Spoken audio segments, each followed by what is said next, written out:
Hello everybody, welcome to this series on parenting in Judaism. It's a series that I was inspired to write by the experience of the coronavirus lockdown, which of course has meant that people with little children or even bigger children have had to go through parenting in a much more intense way than they normally would. We're all at home much more, we're all sharing space much more than we normally would. And it occurred to me that it might be helpful to talk through the Jewish attitude to parenting with reference to our situation now. And I'd like to begin by looking at parenting in Judaism generally, just to put all that we're going to talk about in a kind of context.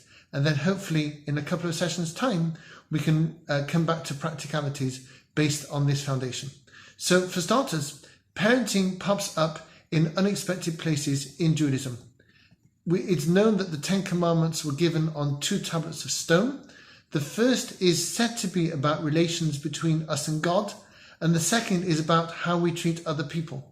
Yet the 5th commandment, which is the last one on the first tablet of stone, which is about relations between us and God, that 5th commandment is the commandment to honor our parents. And it seems to be out of place. Why is it there?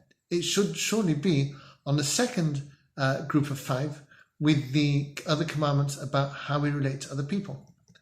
What makes this stranger still is that on Rosh Hashanah, the time when we are busy crowning God as our king, as it were, celebrating his reign over us, the Torah reading for those days is almost entirely about parenting. On the first day, we read the story of Abraham and Sarah, having to manage Abraham's son Yishmael from his second wife Hagar, and Yishmael's bad behavior to his half-brother Yitzhak. On the second day of Rosh Hashanah, we read the story of Abraham being tested by God.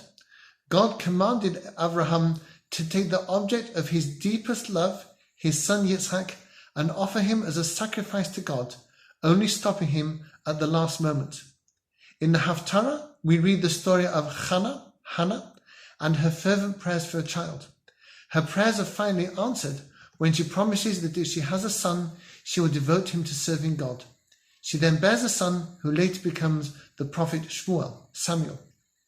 And it seems strange that on Rosh Hashanah, the day when we're supposed to be focusing on our relationship with God, we have our attention diverted so often to matters of parenting.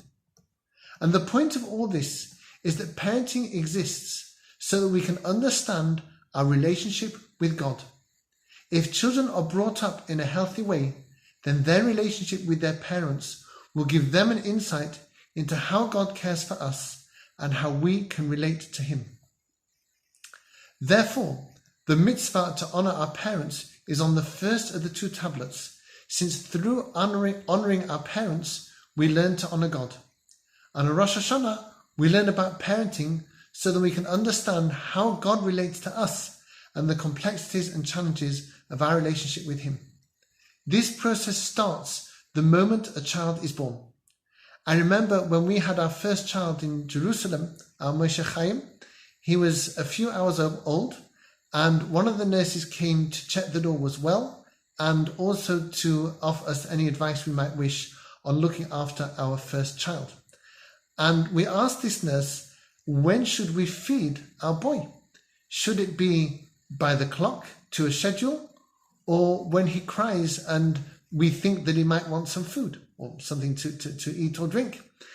And the nurse said to us that when we respond to his cry and attend to a need that he expresses in his very, very young way, we are teaching him faith in God. We are telling him that he's in a world where needs are met, where there is love and care for him.